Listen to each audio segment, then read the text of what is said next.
Anyway, so I'll start talking about how to go about assessing the optic disc damage. Well, when we talk about glaucoma assessment, there are a lot of things that we look at, but optic nerve being the most important thing because those are the changes that happen the first, and they are most sensitive in terms of diagnostic sensitivity. So it is definitely important to have a careful examination of the optic nerve so that we can pick up glaucoma at an early stage and not at the late stage to prevent the blindness. So I'll be talking mainly about how to pick up changes in early and pre-perimetric glaucoma and how is the normal appearance of the disc in NFL. Well, the important point is that how do we check the optic nerve? Well, there are a lot of ways by which we can look at the optic nerve, like indirect ophthalmoscope, direct ophthalmoscope. But that is not ideal for glaucoma assessment because indirect ophthalmoscope gives very less magnification and direct ophthalmoscope does not give you a stereoscopic view. So a slit lamp stereoscopic view with a 78D or 90D lens is the ideal way of doing it.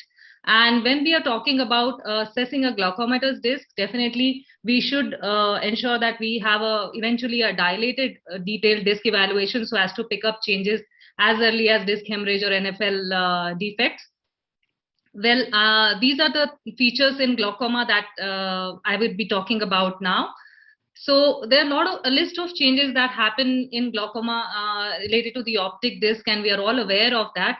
What I want to emphasize here is that the objective signs like presence of a disc hemorrhage, presence of an NFL, absence of neuroretinal rim, these kind of signs are much more important than the subjective signs like CD ratio or asymmetry, etc. So that is where we have to be giving our attention while judging an optic nerve. So there is a variability in the optic disc size, which varies from say 0.8 to 6 millimeters square, and it is independent of the refractive error. There is a racial variation and ethnic variations. So there can be a small disc with 0.5 being abnormal, as Dr. Sushmita already explained. There can be a large disc being normal. So we have to keep in mind the size of the disc. Now, how do we measure optic disc size? That is again on slit lamp by retroillumination using a slit so as to avoid the spillover of the fundus color. And as we see the graticule reading, we can multiply that with the type of lens that we have been using as a multiplication factor and get the idea. The cup disc ratio is an important thing that we always keep noting in a given in any glaucoma patient for that matter. So the disc margin is actually where inner edge of the white scleral ring through which the neurons pass, and the cup is the level where the neuroretinal rim steepens. When we are talking about CD ratio, we talk about this vertical C by D ratio, and more than 0.65 is considered less than 5% in normals, and more than 0.2 asymmetry between the two eyes is considered abnormal. So that is what we have to keep in mind. Now, how does CD ratio vary according to the size of the disc? Because there is a fixed number of axons that pass through each disc. And since the disc size varies, the cup being the leftover space also varies. So you can have a small disc, medium sized disc, and a large disc, and the cup may vary accordingly. So alone, CDR does not mean anything. It varies with the size of the disc. So whenever you're talking about a CD ratio, it always has to be in sync with the optic disc size. So what is the value of CDR if it is so dependent on the disc size? Well, a larger CD ratio is suspicious, and more importantly, we can note the progression. If the ratio is increasing from 0.4 to now when you see a patient goes to 0.7, that increases the suspicion in your mind. And asymmetry, of course, between the two eyes should be kept in mind. Also, most of the time you tend to see that sometimes the size of the disc itself is different. So that is not CD asymmetry, that is the size asymmetry. CD asymmetry is something like that. So right eye of this patient is say around 0.7 and the left eye is around 0.4. And if you look at the visual fields, you can see the right eye is glaucomatous. So that is something important that need to be looked at. The next comes the neuroretinal rim. Well, as the cup varies with the size of the disc, the neuroretinal rim also varies with the size of the disc. And we are all aware of the ISNT rule. That means the thickness of the nerve, neuroretinal rim is highest in the inferior area and least in the temporal area. Well, this rule is followed in most of the eyes. I would say around 83% of the eyes. In the larger discs, there is more or less equidistant neuroretinal rim, so we don't have to say that it will follow in all the discs. But you have to look at the other things also, like the neuroretinal rim shape. So if you take a cut section of the optic nerve, this is how the normal optic nerve should look like. If there's a backward bowing of the neuroretinal rim, this is called saucerization of the disc. And if there is loss of connect between the cup and the neuroretinal rim, or the distinction is lost, that is called a sloping rim. And when there is excavation, that is what leads to the notch. And this is how it looks in the clinical appearance when you look at. So this is the sloping, and then you can see the NFL defect here. So this is an example where you can see a large disc, but if you look at the neuroretinal rim shape, the inferior rim is thinner than the superior rim, and that is what you see on the visual fields also, that there is a superior defect corresponding to that. So in glaucoma, there is definitely loss of physiological shape. ISNT rule is not followed, and the vertical CD ratio increases. A notch in the neuroretinal rim can be represented by the field as dense field defect as this. The disc hemorrhages again are a very important sign. They're very specific for glaucoma. They're seen in very less percentage of glaucoma, so the sensitivity is low because they do not last forever. They last around say 10 to 30 weeks and then disappear and translate into NFL defect. However, they can definitely translate into a visual field defect as well. The circumlinear vessel is another important thing that we can look at. Well, all of us do not have circumlinear vessel. 50% of us do have circumlinear vessel which hug the neuroretinal rim. When there is bearing of circumlinear vessel, as you see in this particular picture, that implies the loss of rim, and that is again a very specific sign of glaucoma. NFL defect, presence of NFL defect is again a very objective sign and specific sign for glaucoma. So they classically are seen as dark wedges and can translate into the field defect also. Now, what is the best way to look at the localized nerve fiber layer defect is the red-free light. This is another example of NFL defects that you can see translated into the field defect also, superior and inferior scotoma. Well, the best way to look at it is the nerve red-free photographs. However, there are imaging techniques which can look at the RNFL, but when you look at the slit lamp biomicroscopy, again the green light comes to rescue.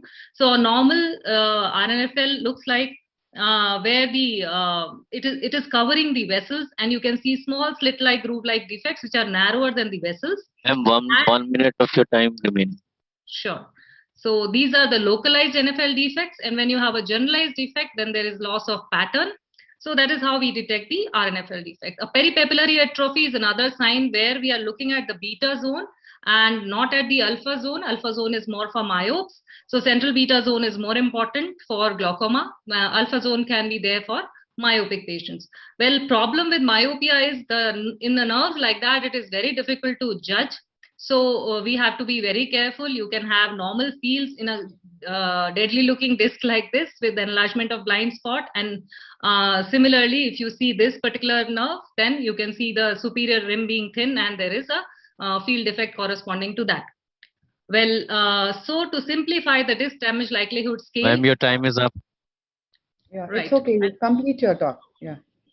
So this is the disc size measurement that we look at, and we look at the radial width of neuroretinal rim at its thinnest point, the rim disc ratio, and the circumference there where there is no rim. When there is no rim, it is considered 0. So based on that is the DDLS staging. So first 4 stages are considered the disc at risk. 5, 6, 7 is considered glaucomatous damage, and 8, 9, 10 are considered glaucomatous disability. So that is how we define the discs, and these are certain examples where you see other examples which actually Dr. Sushmita has already explained, so I would just skip that. So always remember that all the discs should be seen for glaucomatous changes. RNFL defects and disc hemorrhages are to be kept in mind when we are evaluating glaucoma, and myopes have to be evaluated carefully. Thank you for your kind attention. Thanks a lot, Dr. Sushma, for a very detailed talk. Dr. Sushmita, are you there? Dr. Sushmita? Yes, Dr. Chitra. So I just wanted to ask you a question. How would you correlate DDLS against the damage noted on visual fields? Sometimes it would differ, no? DDLS with damage, well, DDLS also tells us the clinical glaucomatous optic neuropathy. And if we have a normal visual field, well, that's when we call it a pre-perimetric glaucoma. but it's a lot more objective in the sense that if you don't have imaging or you don't have a fundus camera, if you use DDLS for a clinical evaluation of the optic nerve, it's easier to follow up as time goes by. So in that sense, if you have a score, you know that this is what the score was, but then of course it is a little cumbersome and busy clinic, so maybe it hasn't caught on because of that. But otherwise, if it's glaucomatous, it usually, I mean, we would say that corresponding field effects would correlate to be glaucoma. Yes. And if it's a small dysplastic disc, how would you do? Yeah, so small discs are the bane of us all the time. Yeah. For the main reason for a glaucoma person is that glaucoma is missed so often. So you just keep you keep the fact in mind that it's a small disc and you have to measure it every time. So for a small disc, the 0.6 cup to disc ratio doesn't hold true, because even a 0.2 or up to a 0.2 or maybe a no cup is normal. So anything about 0.3, 0.4 would make it very, very suspicious. So that's the main thing to keep in mind with a small disc. Probably in those cases, you need to go by the progression of the visual fields, which gives us a greater clue, right? Also, the DDLS staging gives disc size into account. So the smaller cup has a larger score, even in DDLS or clinical grading for that matter. So, any other question, Morley? Yeah, madam, any limitations of the DDLS? I mean, it doesn't tell you the location of the notch or... No, it does it does not tell you location of the notch. Also, there is no scores for sloping of the rim. I think I had put a disclaimer, but I could not speak that absence of the rim or sloping of the rim, there is no differentiation. Whereas in terms of severity, that would be different. Sloping would be much earlier than the excavation happens. And the exact location of the rim absence is what you would not know. You will only know the clock hours. So it is still important to have a disc diagram along with the DDLS staging, I would say, to be accurate.